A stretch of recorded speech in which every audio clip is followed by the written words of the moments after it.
اللہ کی طرف سے یہ بھی حوصلہ دینا تھا کہ اگر یہ انسان نہیں مانتے ہیں تو دیکھو ہم نے آپ کے لیے جنات کو مسخر کر دیا ہے، وہ آپ کو نبی تسلیم کر رہے ہیں، وہ آپ کو رسول مان رہے ہیں۔ اور پھر اس کے بعد ان حالات کے بعد فوراً بعد اللہ کے نبی صلی اللہ علیہ وسلم کو اللہ تعالیٰ نے معراج پہ بلایا ہے۔ یہ آپ دیکھیے حالات کیسے تھے۔ ایک پیغمبر کی آپ سیرت کو پڑھ کے دیکھ لیں اور پھر نبی پاک صلی اللہ علیہ وسلم کی اس سیرت کو کہ حالات آئے اور خطرناک حالات آئے کہ اللہ کے نبی کہہ رہے ہیں اللہ میں اتنا کمزور ہو گیا ہوں، میں اتنا بے تدبیر ہو گیا ہوں، میں لوگوں کی نگاہوں میں اتنا ذلیل ہو گیا ہوں، میں تجھ سے شکایت کرتا ہوں، تیرے سامنے رونا روتا ہوں۔ اللہ نے سنا اور حالات کو بدلا اور معراج پہ بلایا ہے۔ علی عبادہ الذین اصطفی اما بعد، اعوذ باللہ من الشیطان الرجیم، بسم اللہ الرحمن الرحیم۔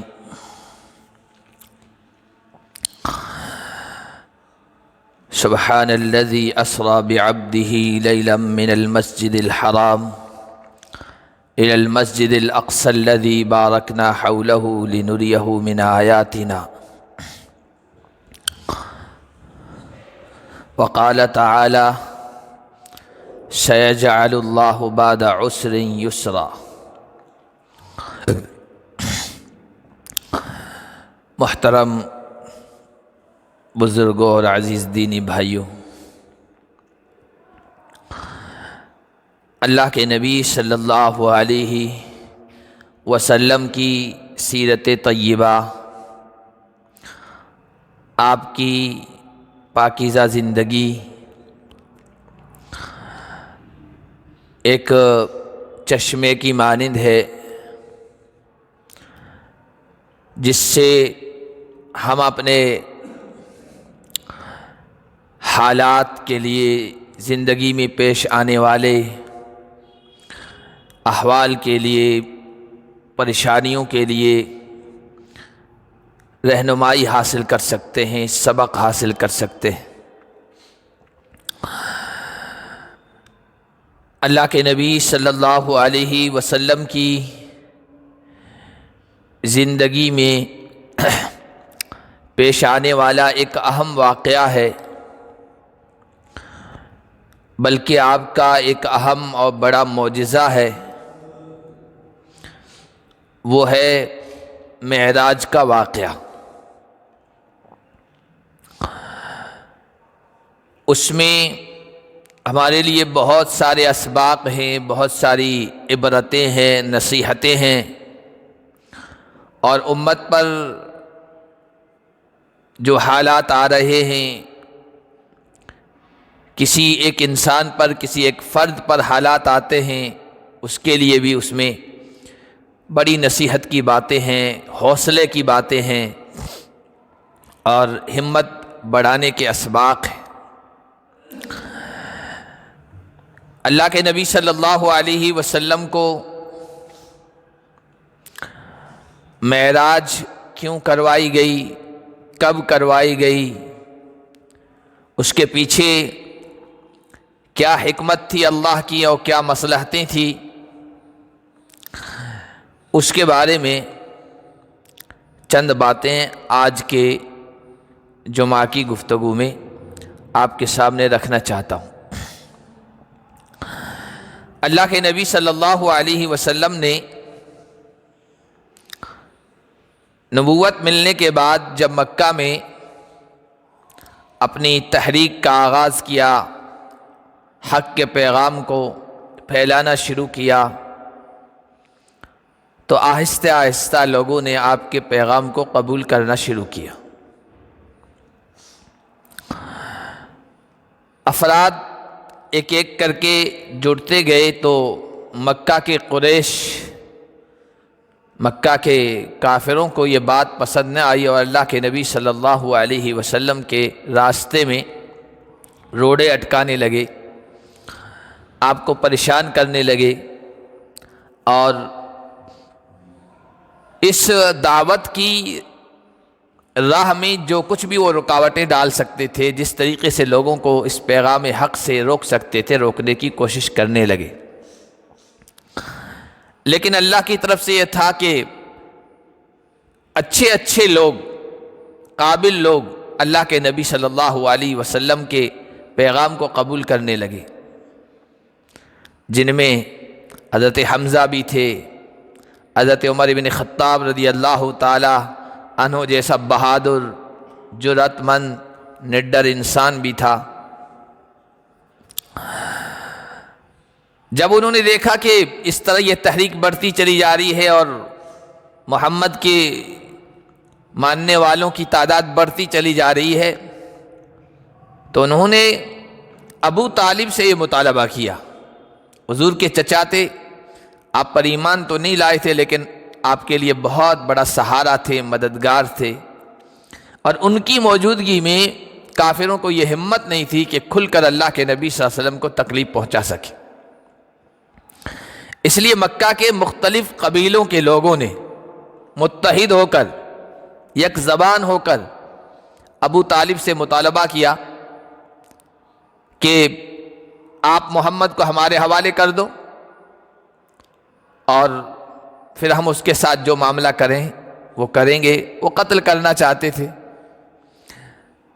ورنہ پھر ہم آپ کا بھی بائیکاٹ کریں گے، آپ کے خاندان کا۔ حضور کا خاندان تھا جو بنو ہاشم، اگرچہ بنو ہاشم کے سارے لوگ مسلمان نہیں ہوئے تھے لیکن کہا ان کا بھی بائیکاٹ کریں گے۔ حضرت ابو طالب نے ان کا یہ مطالبہ نہیں مانا، ان کی ڈیمانڈ پر پورے نہیں اترے، کہا کہ نہیں، میں محمد کو اپنے بھتیجے کو تمہارے حوالے نہیں کر سکتا۔ تو قبیلوں کے لوگوں نے یہ کہا کہ پھر ہم آپ کا سوشل بائیکاٹ کریں گے۔ کہا کہ جو کچھ تمہیں کرنا ہے وہ کر لو۔ چنانچہ اللہ کے نبی صلی اللہ علیہ وسلم اور آپ کے خاندان والوں کا سوشل بائیکاٹ کیا گیا، سماجی بائیکاٹ۔ ان سے کوئی لین دین نہیں کرے گا، خرید و فروخت کے معاملات نہیں کرے گا، شادی بیاہ نہیں کرے گا، کسی طرح کی کوئی مدد ان تک نہیں پہنچائے گا، کھانے پینے کا سامان ان تک نہیں پہنچ پائے گا۔ اس طرح اللہ کے نبی صلی اللہ علیہ وسلم کے خاندان والوں کو ایک گھاٹی میں، جس کو شیب ابی طالب کہتے ہیں، اس میں قید کر دیا گیا، نظر بند کر دیا گیا۔ اور یہ نظر بندی، یہ سوشل بائیکاٹ پورے 3 سال تک رہا، جس میں سخت ناکہ بندی کی گئی کہ ان تک کوئی چیز کھانے پینے کی نہ پہنچ پائے۔ کچھ لوگوں نے چپکے سے انسانی ہمدردی کے جذبے کے تحت کچھ کھانے پینے کی چیزیں پہنچانا چاہیے اور کسی کو پتہ چل گیا تو اس کو روکنے کی کوشش کی، اور حالات اتنے سخت ہو گئے، کھانے پینے کی چیزیں کم ہو گئی۔ حضرت سعد بن ابی وقاص کہتے ہیں، وہ خود اس نظر بندی میں شامل تھے، کہ ایک مرتبہ میں گھاٹی میں باہر نکلا کہ کچھ کھانے پینے کی چیز مل جائے، کچھ تھی نہیں، تو پیشاب کی حاجت ہو گئی۔ میں پیشاب کرنے بیٹھا رات کے اندھیرے میں، تو کیا دیکھتا ہوں، پیشاب کے قطرات جہاں پڑ رہے ہیں وہاں آواز آ رہی، کھڑکھڑ کی آواز آئی۔ پیشاب سے فارغ ہونے کے بعد میں نے دیکھا کہ اونٹ کا کوئی بوسیدہ کوئی چمڑا تھا، اس پر پیشاب کے قطرات پڑ رہے تھے اور اس کی آواز آ رہی تھی۔ میں نے اس چمڑے کو اٹھایا اور اس کو دھویا، اس کو آگ پہ پکایا اور پھر اس کی راکھ بنا کر خوراک کے طور پر اس کو استعمال کیا۔ بچوں کو کھانے پینے کی چیزیں مہیا نہیں تھی، وہ روتے تھے، درد بھری آوازیں باہر جاتی تھی گھاٹی سے باہر، قریش کے لوگ سنتے تھے اور سن کر خوشی سے جھومتے تھے۔ پریشانی اور تکلیف میں اہل اسلام کو دیکھ کر ان کو خوشی ہوا کرتی تھی۔ بہت سخت حالات تھے یہ بائیکاٹ کے، سوشل بائیکاٹ کے۔ یہ تقریباً 3 سال چلے۔ پھر اس کے بعد اللہ تبارک و تعالیٰ کی طرف سے آسانی ہوئی، کسی طریقے سے یہ سوشل بائیکاٹ ختم کیا گیا۔ کچھ انسانی ہمدردی رکھنے والے لوگ اٹھے، ایک دوسرے سے بات کی اور کہا کہ یہ تو ظلم ہو رہا ہے، یہ اچھی چیز نہیں ہے۔ اگرچہ وہ کافر تھے، مشرک تھے، لیکن انسانی ہمدردی تھی انہوں نے، اور پھر انہوں نے ابو جہل وغیرہ کو مجبور کیا کہ اس سوشل بائیکاٹ کو ختم کیا جائے۔ اللہ کے نبی صلی اللہ علیہ وسلم اور آپ کے خاندان والے اس سوشل بائیکاٹ سے باہر آئے، آزاد فضا میں سانس لینے لگے، اور اللہ کے نبی صلی اللہ علیہ وسلم نے بھی اپنا پیغام پھر واپس سنانا شروع کیا۔ اس کے بعد اللہ کے نبی صلی اللہ علیہ وسلم کے جو ظاہری سہارا تھے حضرت ابو طالب، ان کا انتقال ہو گیا۔ سب سے بڑی رکاوٹ قریش اور کافروں کو ستانے میں یہ حضرت ابو طالب مضبوط دیوار بن کے کھڑے ہو جاتے تھے۔ تو یہ ظاہری سہارا تھے، یہ بھی انتقال کر گئے۔ حضرت ابو طالب کے انتقال کے بعد قریش کے لوگ اور دلیر ہو گئے، شیر ہو گئے۔ آپ صلی اللہ علیہ وسلم اور آپ کے ماننے والوں کو جس طریقے سے بھی تکلیف پہنچا سکتے تھے پہنچانے لگے، یہاں تک کہ اتنی جرأت بڑھ گئی کہ حضور کے قریب کے لوگ تھے، جو خاندان کے قریب کے لوگ تھے، وہ بھی اب ہمت کر کے حضور علیہ الصلوۃ والسلام کو تکلیف پہنچانے لگے۔ ابو لہب جو رشتے میں حضور کے چچا تھے، ابو طالب کے انتقال کے بعد کھلم کھلا سامنے آ گئے۔ اور روایات میں آتا ہے کہ کان یلاحق بالاسواق والمجامع، اللہ کے نبی صلی اللہ علیہ وسلم بازاروں میں جاتے تھے، مجمعوں میں جاتے تھے، محفلوں میں جاتے تھے، جہاں لوگوں کا کچھ مجمع ہوتا تھا وہاں حق کا پیغام پہنچانے جاتے تھے، یہ پیچھے پیچھے وہ لیتا تھا، پتھر مارتا تھا، برا بلا کہتا تھا، گالیاں دیتا تھا، آپ کو کذاب جھوٹا کہتا تھا، آپ کے بارے میں جو کچھ غلط الفاظ بولنا وہ بولتا تھا، لوگوں سے کہتا تھا لوگوں میں اس کا چچا ہوں، یہ میرا بھتیجا ہے، میں یہ کہہ رہا ہوں کہ یہ جھوٹا ہے، یہ نبی نہیں ہے، اس کی بات مت مانو۔ اس طرح پریشان کرنے لگے۔ دوسرے لوگوں نے بھی اب دیکھا کہ کوئی بچانے والا نہیں ہے، کوئی ان کے لیے سہارا بننے والا نہیں ہے، طرح طرح کی اذیتیں دینا شروع کی۔ اللہ کے نبی صلی اللہ علیہ وسلم ایک موقع پر گھر میں اس حال میں آئے کہ کسی بدبخت کافر نے، قریش کے کافر نے اللہ کے نبی صلی اللہ علیہ وسلم کے چہرے پر مٹی ڈال دی تھی، اور آپ اسی حالت میں گھر میں آئے ہیں۔ حضرت فاطمہ اس وقت چھوٹی بچی تھی، آپ کی یہ حالت دیکھ کر رونے لگی، آپ کا چہرہ پہنچنے لگی۔ حضور علیہ الصلوۃ والسلام نے کہا لا تبکی یبنتی فإن اللہ مانع اباکی، میری بیٹی رو مت، اللہ تبارک و تعالی تمہارے ابا کی حفاظت کرے گا۔ اللہ کے نبی فرماتے ما نالت قریش منی شیئا اکرہ حتی مات ابو طالب، جب تک ابو طالب زندہ تھے تب تک قریش کے لوگوں سے کوئی ایسی بات میرے ساتھ پیش نہ آئی جو میں ناپسند کروں، یعنی وہ مجھے تکلیف پہنچانے کی ہمت کری نہیں کر سکے، لیکن ابو طالب کے انتقال کے بعد وہ سب شیر ہو گئے تھے۔ ابو طالب کے انتقال کے کچھ عرصے بعد آپ صلی اللہ علیہ وسلم کی رفیق حیات، آپ کی زوجہ مطہرہ، آپ کی شریک حیات حضرت خدیجہ کا بھی انتقال ہو گیا۔ حضرت خدیجہ صرف آپ کی بیوی نہیں تھی، صرف آپ کی گھر والی نہیں تھی، بلکہ آپ کے لیے حوصلہ دینے والی ایک خاتون تھی، ہمت دینے والی ایک خاتون تھی۔ گھر کے باہر اگر ابو طالب ہمت دلاتے تھے تو گھر کے اندر حوصلہ دینے والی حضرت خدیجہ تھی، اور ہر طرح سے آپ کی مونس، غمخوار، ساتھ دینے والی، حوصلہ دینے والی، مالدار خاتون تھی، تاجرہ خاتون تھی، اللہ کے نبی صلی اللہ علیہ وسلم کے پیغام حق کے لیے اپنا مال قربان کرتی تھی۔ جب آپ پریشان ہو کے آتے تھے آپ کو حوصلہ دیتی تھی، بلکہ کسی نے کہا ہے کہ کانت وزیر اللہ، جس طرح ایک وزیر بادشاہ کا کام کرتا ہے، اس کا سارا کام سنبھالتا ہے، حضرت خدیجہ کا مقام بھی حضور علیہ السلام کی زندگی میں یہی تھا۔ بہترین مشورے دیا کرتی تھی، یا رسول اللہ آپ ایک کام کریں، آپ یہ راہ اختیار کریں، آپ یہ ہیلا اپنائیں تو آپ کی دعوت کامیاب ہو جائے گی۔ مال خرچ کرنے کی نوبت آئی تو مال خرچ کیا کرتی تھی، ہر طرح سے حضور علیہ السلام کا بڑا ساتھ دیا کرتی تھی۔ بڑا حوصلہ ملتا ہے گھر کے اندر سے، اگر عورت شوہر کو حوصلہ دے تو پریشانی نہیں رہتی ہے، مصیبت نہیں رہتی۔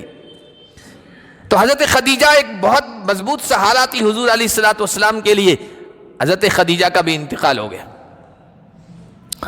اللہ کے نبی صلی اللہ علیہ وسلم کو اس سال اتنے غم پہنچے، حزن، کہ سیرت کی کتابوں میں اس سال کو عام الحزن کا ٹائٹل ملا، کہ بھائی یہ غم کا سال تھا اللہ کے نبی صلی اللہ علیہ وسلم کے لیے۔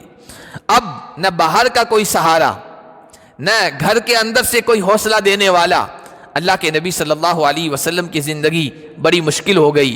مکہ کے لوگ زیادہ جری ہو گئے، آپ کو پریشان کرنے لگے، اور آپ صلی اللہ علیہ وسلم نے یہ محسوس کیا کہ مکے کی دھرتی کے اندر اب اگانے کی صلاحیت نہیں ہے۔ حق کا بیج جو میں بو رہا تھا، ڈال رہا تھا، اس سے کوئی کھیتی اگے، اب اس میں کوئی صلاحیت نہیں، اب یہ بنجر ہو گئی۔ جتنا اس نے آمدنی دینی تھی، غلہ دینا تھا دے دیا، یعنی جتنے لوگ حق کو قبول کرنے والے تھے انہوں نے حق قبول کر لیا ہے، اب مشکل ہے کوئی دعوت حق کو قبول کرے، اسلام کو قبول کرے۔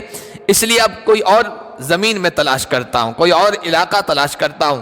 ایک دین کے داعی کے لیے یہی شکل و صورت ہوتی ہے، جب وہ اپنی دھرتی پر، اپنے علاقے میں، اپنے خطے میں، اپنے گھر میں، اپنے خاندان میں جو اپنا ایریا ہے وہاں پر اپنی دعوت کو پہنچانے کی بھرپور کوشش کر دے، حتی الامکان کوشش کر ڈالے، اور پھر اس کے بعد یہ محسوس کرے کہ بھائی یہاں اب محنت کرنے کا کوئی فائدہ نہیں، تو وہاں سے باہر نکلے تاکہ دوسری جگہ کے لوگوں تک حق کا پیغام پہنچ سکے۔ اللہ کے نبی صلی اللہ علیہ وسلم نے بھی ایسا ہی کیا۔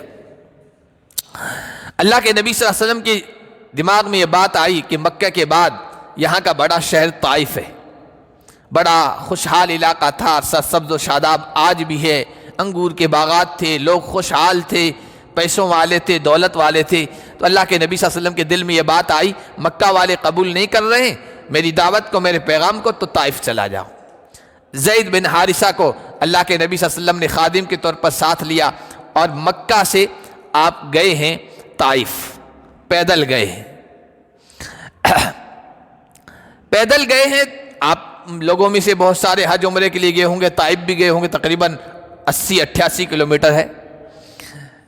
وہاں پر جا کر وہاں کے جو سردار تھے، عبد یالیل، مسعود، حبیب، یہ 3 بڑے سردار تھے، ان کے پاس پہنچے، اور اس امید کے ساتھ پہنچے کہ ان تینوں میں سے ایک کی گھر والی مکہ کے خاندان کی تھی،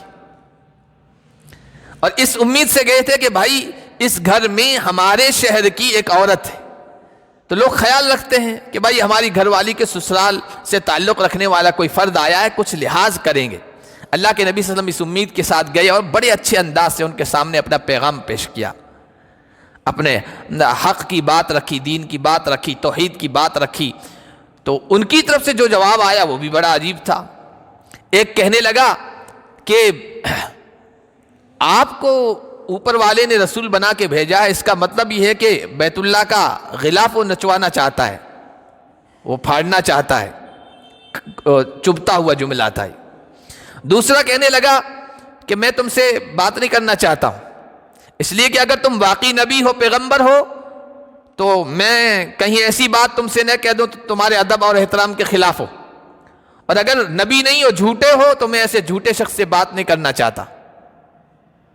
اور تیسرے آدمی نے کہا کہ اللہ کو تمہارے علاوہ کوئی ملا ہی نہیں نبوت اور رسالت کے لیے، نبی اور رسول بنانے کے لیے۔ اللہ کے نبی صلی اللہ علیہ وسلم ایک امید کے ساتھ، ایک توقع کے ساتھ آئے تھے کہ یہاں کے سردار بات مان لیں گے تو پیچھے والے لوگ بھی، باشندے بھی مان لیں گے، لیکن اس طرح کے چبھتے ہوئے، زہر سے ابلتے ہوئے تیر گویا اللہ کے نبی صلی اللہ علیہ وسلم کے جسم پر اور آپ کے دل پر چبھو دیے گئے ان کی طرف سے۔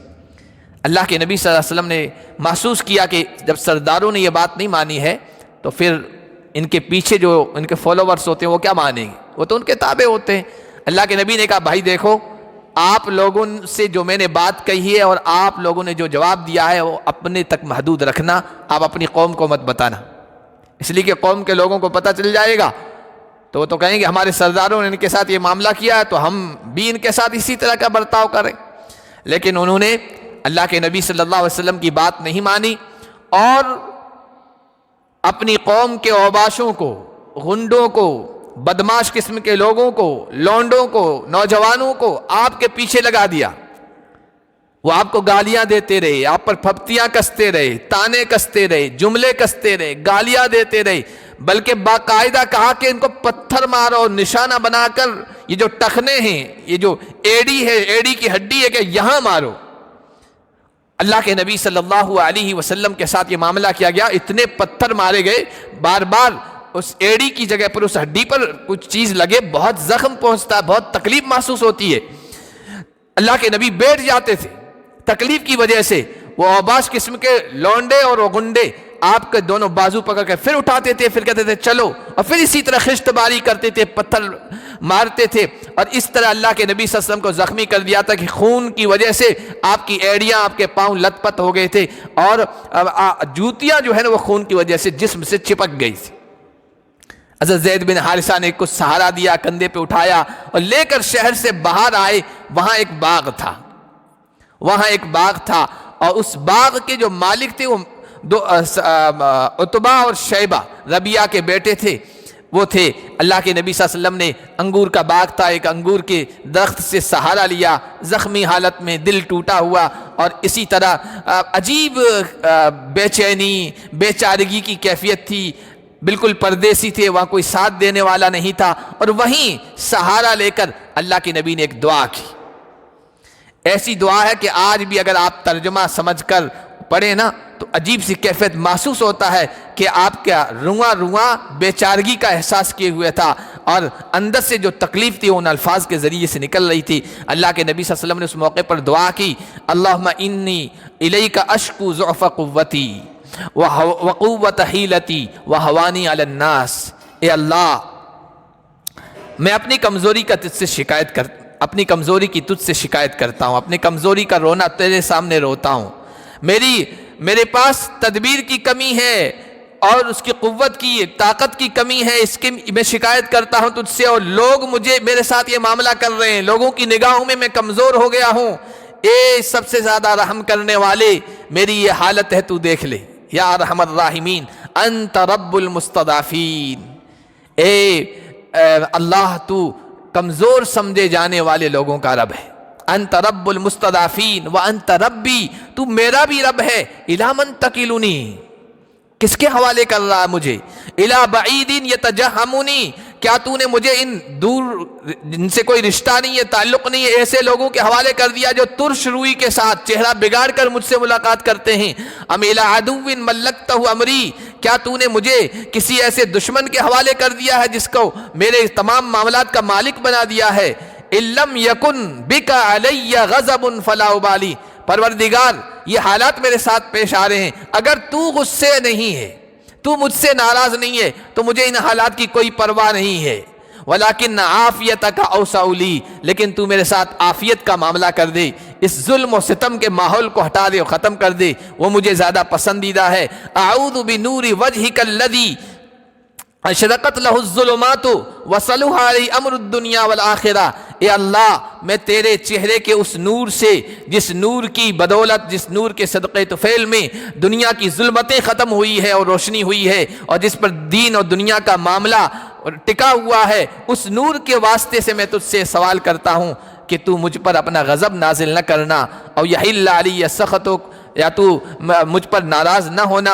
لکل عتبیٰ حتی ترضیٰ، مولا حالات پیش آتے ہیں، پیش آتے رہیں، میں تو تجھ سے مانگتا رہوں گا، تجھے راضی کرتا رہوں گا یہاں تک کہ تو راضی ہو جائے. ولا حول ولا قوت الا بک، ساری طاقت تو تجھی سے ہے، ساری پریشانیاں تب تیری نظر کرم ہوگی جب ہی یہ ہٹے گی. اللہ کے نبی صلی اللہ علیہ وسلم نے یہ درد بھری دعا کی اس موقع پر، اور اللہ تبارک و تعالیٰ نے سنی، اور پھر اسی موقع پر فرشتے حاضر ہوئے ہیں اللہ کے نبی کی خدمت میں.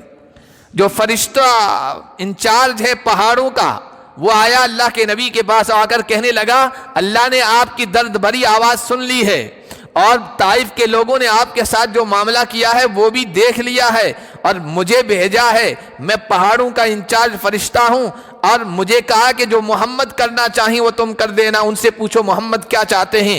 کہا کہ اگر آپ چاہیں تو ان اطبق علیہم الاخشبین، یہ جو دو پہاڑ ہیں ان کے درمیان میں لے کر میں طائف والوں کو پیس کے رکھ دوں، جس طرح چکی کے پاٹ میں دانا پیسا جاتا ہے، آٹا کر دیا جاتا ہے، طائف کے لوگوں کو میں پیس کے رکھ دوں، اللہ کی طرف سے میں بھیجا ہوا ہوں. اللہ کے نبی صلی اللہ علیہ وسلم نے کہا، نہیں، مجھے اللہ نے رحمت بنا کر بھیجا ہے، مجھے امید ہے اللہ تعالیٰ ان کی آنے والی نسلوں سے ایسے لوگوں کو پیدا کرے گا جو اس کی توحید کو ماننے والے ہوں گے. اگر میں بد دعا کر دوں یہ ہلاک کر دیے جائیں گے تو اس میں کیا فائدہ ہوگا. چنانچہ اللہ کے نبی نے بد دعا نہیں کی. آج ہم جو مسلمان ہوئے بیٹھے ہیں نا یہاں ہندوستان میں، آپ دیکھیں ہندوستان میں سب سے پہلے یہاں اسلام کی دعوت لانے والے کون ہیں؟ اسی قبیلے طائف کے قبیلے ثقیف کا ایک فرد ہے، محمد ابن قاسم ثقفی. یہ ثقیف قبیلے سے تعلق رکھتے تھے، طائف کے تھے. اگر حضور بد دعا کر دیتے تو بظاہر یہاں تک اسلام کا نور پہنچنے کی کوئی دوسری شکل نہیں تھی. اللہ کے نبی کی اس دعا کی بدولت ہے کہ آج ہم مسلمان ہیں، کلمہ توحید کے پڑھنے والے ہیں. تو اللہ تبارک و تعالیٰ نے ایک تو آپ کا حوصلہ بڑھانے کے لیے یہ کیا، دوسرا آپ وہاں سے واپس آ رہے تھے، رات میں ایک جگہ ٹھہرے، اب مکہ واپس آ رہے ہیں، رات میں ایک جگہ ٹھہرے ہیں، اور وہاں پر صبح کی نماز کا وقت ہوا ہے، صبح آپ صلی اللہ علیہ وسلم نماز پڑھ رہے ہیں، اور روایات میں آتا ہے اسی موقع پر اللہ تبارک و تعالیٰ کی طرف سے کچھ جنات کو بھیجا گیا۔ ان جنات نے قرآن کو سنا اور قرآن کو سن کر ایمان لے آئے، اور اللہ تبارک و تعالیٰ نے ایک درخت کو بولنے کی صلاحیت دی، درخت کی ایک ٹہنی کو۔ اس نے حضور صلی اللہ علیہ وسلم سے بات کی کہ آپ نے جو قرآن پڑھا ہے صبح کی نماز میں، جنات کی ایک ٹولی نے، ایک جماعت نے اس کو سنا ہے، اور وہ آپ پر ایمان لے آئے اور مسلمان ہو کر یہاں سے چلے گئے۔ اللہ کی طرف سے یہ بھی حوصلہ دینا تھا کہ اگر یہ انسان نہیں مانتے ہیں تو دیکھو ہم نے آپ کے لیے جنات کو مسخر کر دیا ہے، وہ آپ کو نبی تسلیم کر رہے ہیں، وہ آپ کو رسول مان رہے ہیں۔ اور پھر اس کے بعد ان حالات کے بعد فوراً بعد اللہ کے نبی صلی اللہ علیہ وسلم کو اللہ تعالیٰ نے معراج پہ بلایا ہے۔ یہ آپ دیکھیے حالات کیسے تھے۔ ابو طالب کا انتقال ہوا، مکہ کے لوگوں کے اذیتیں تکلیفیں بڑھ گئی، ستانا بڑھ گیا۔ پھر گھر کے اندر سہارا تھی حضرت خدیجہ، ان کا انتقال ہو گیا۔ آپ صلی اللہ علیہ وسلم ظاہری اعتبار سے بے سہارا ہو گئی، مکہ سے طائف گئی، وہاں والوں کی طرف سے یہ حالات پیش آئے، دل ٹوٹا ہوا تھا اندر سے۔ آپ صلی اللہ علیہ وسلم بیچارگی کا احساس کر رہے تھے کہ یہ میرے ساتھ کیا ہو رہا ہے اور حالات کیسے ہو رہے ہیں۔ اللہ تعالیٰ نے پیغام بھیجا، اے محمد اگر دنیا والے زمین والے ناراض ہیں اور یہ بے رخی اختیار کر رہے ہیں تو تم یہ مت سمجھنا کہ آسمان والا بھی تم سے ناراض ہے اور بے رخی اختیار کیے ہوئے ہے۔ اگر زمین والے تمہاری قدر نہیں پہچانتے تو اس کا مطلب یہ نہیں ہے کہ آسمان والا بھی تمہاری قدر نہیں پہچان رہا ہے۔ تم ہمارے محبوب ہو، نبیوں کے سردار ہو، رسالت و نبوت کا ختم نبوت کا تاج میں نے تمہارے سر پہ رکھا ہے۔ آؤ میں حوصلہ دیتا ہوں تمہیں، اور تمہیں یہ جو ذلت میں اور گڑھوں میں ڈالنا چاہتے ہیں نا، میں تمہیں اٹھانا چاہتا ہوں۔ اللہ تبارک و تعالیٰ نے نبی پاک صلی اللہ علیہ وسلم کو ان حالات میں معراج کرائی اور ایسی بلندیوں تک پہنچایا کہ نہ کوئی انسان پہنچ سکا، نہ کوئی نبی پہنچ سکا، نہ کوئی اللہ کا مقرب فرشتہ اس بلندی تک پہنچ سکا ہے۔ یہ ان حالات کے بعد نبی پاک صلی اللہ علیہ وسلم کو معراج کرائی گئی۔ اب معراج میں کیا دیکھا وہ بہت تفصیل ہے، میں وہ نہیں ابھی بیان کرنا چاہتا ہوں۔ آج جو حالات ہیں مسلمانوں پر، چاہے وہ ملکی ہو چاہے پوری دنیا میں ہو، ان حالات میں معراج کا، اسراء کا، اس واقعے کا ایک پیغام ہے امت کے لیے بھی، ایک ایسی بھی فرد کے لیے بھی ہے کہ دیکھو اللہ تبارک و تعالیٰ کی طرف سے حالات پیش آتے ہیں، کسی ایک انسان کو بھی پیش آئیں گے، کسی ایک امت کو بھی پیش آئیں گے، کسی ایک قوم کو بھی پیش آئیں گے، اور حالات ایسے کہ اچھوں کے حوصلے ٹوٹ جائیں، اچھے سے اچھے مضبوط انسان کے حوصلے بھی ٹوٹ جائیں، ایسے حالات پیش آ سکتے ہیں۔ ملت پر بھی، قوم پر بھی، خاندان پر بھی، برادری پر بھی، کسی ایک فرد پر بھی ایسے حالات پیش آ سکتے ہیں، لیکن اللہ کی طرف سے جو انعامات ملتے ہیں، تحفے ملتے ہیں، آسانیاں ملتی ہیں، وہ آزمائشوں کے بعد ہی ملتی، وہ آزمائشوں کے بعد بھی ملتی ہے۔ حالات کے بعد ہی اللہ تبارک و تعالیٰ آسانیاں لے آتے ہیں، مشکلات کے بعد ہی اللہ تبارک و تعالیٰ کی طرف سے سہولتیں ملتی ہے۔ یہ معراج کے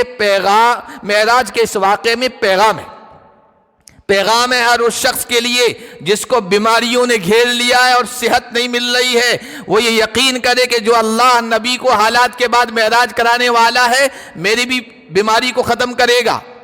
پیغام ہے اس شخص کے لیے جو قرض کے تلے ڈوبا ہوا ہے اور بظاہر کوئی حالات اس قرض کی ادائیگی کے نہیں دکھ رہے ہیں۔ اللہ کی رحمت سے مایوس نہیں ہونا چاہیے، اللہ پر یقین رکھنا چاہیے۔ جو محمد عربی کو قریش کے، کافروں کے، طائف کے لوگوں کی اذیتوں سے نکال کر آسمان کی بلندیوں پر پہنچا کر حوصلہ بڑھانے والا ہے، وہ میرے بھی قرض کی ادائیگی کی شکلیں پیدا کرے گا۔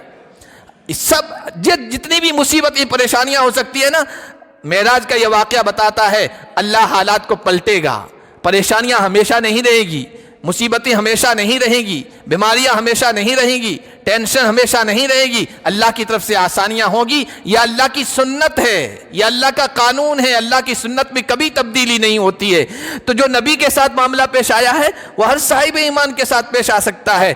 تو ایک معراج کے اندر یہ واقعہ ہے، یہ پوشیدہ ہے۔ حالات کا اندھیرا کتنا ہی گہرا کیوں نہ ہو، مایوس نہ ہو، اللہ ان حالات سے نکالے گا۔ اب انبیاء کے واقعات قرآن میں یہی ہیں، انبیاء پر حالات آئے ہیں، حضرت یوسف پر آئے ہیں، دیکھو اب پورا واقعہ پڑھتے جائیے کیسے نکالا ہے۔